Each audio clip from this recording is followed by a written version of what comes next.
Hi guys, పక్కా డాబా style అయితే ఈరోజు పన్నీర్ కర్రీ అయితే చెప్తాను. ఇది కొంచెం కర్ణాటక స్టైలు.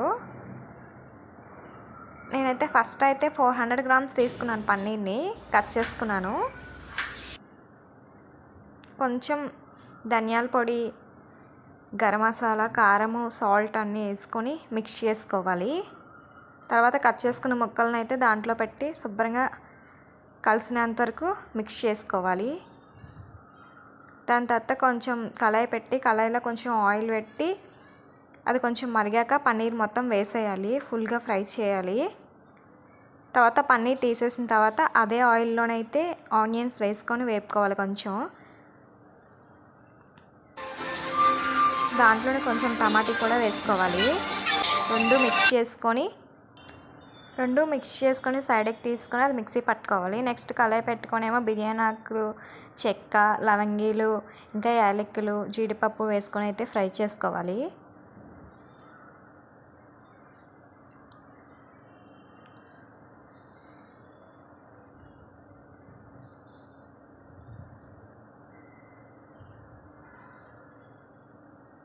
కొంచెం ఫ్రై అయిన తర్వాత అయితే ఆ పేస్ట్ అయితే దాంట్లో వేసుకొని ఫుల్గా మిక్స్ చేసుకోవాలి. కొంచెం అల్లం వెల్లుల్లి పేస్ట్ కూడా వేసుకొని కొంచెం ఫ్రై చేసుకోవాలి. తర్వాత నేను 400 గ్రామ్స్ తీసుకున్నాను కాబట్టి నేను చిన్న పెరుగుపేట అయితే తీసుకొని వేసుకున్నాను. దాంట్లోని ఉండలు లేకుండా మొత్తం చక్కగా కలుపుకున్నాను. కొంచెం వాటర్ వేసుకొని కొంచెం ఉడికేంత వరకు కప్పెట్టి అయితే ఉంచాను. నేను వేగి కొంచెం దగ్గరకు అవుతుంది అన్న టైంలో వేపుకున్న పన్నీర్ అయితే ఉంటుంది కదా, దాన్ని అయితే దాంట్లో మిక్స్ చేస్తాను.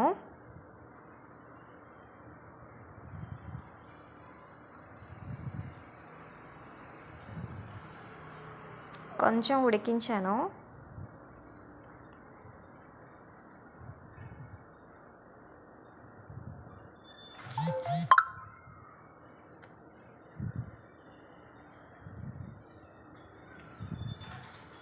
కొంచెం దగ్గర పడుతుంది కదా, ఇప్పుడైతే నేను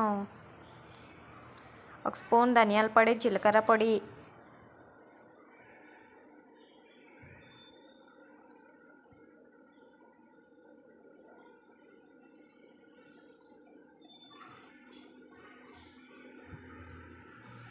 కొంచెం పసుపు వేసుకున్నాను. దానికి తగ్గట్టు కారం వేసుకున్నాను నేనైతే.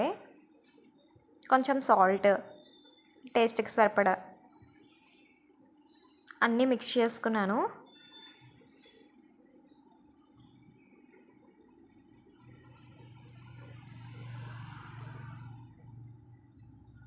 అన్నీ మిక్స్ చేసుకుని అయితే కప్ పెట్టుకొని ఉడికించుకున్నాను.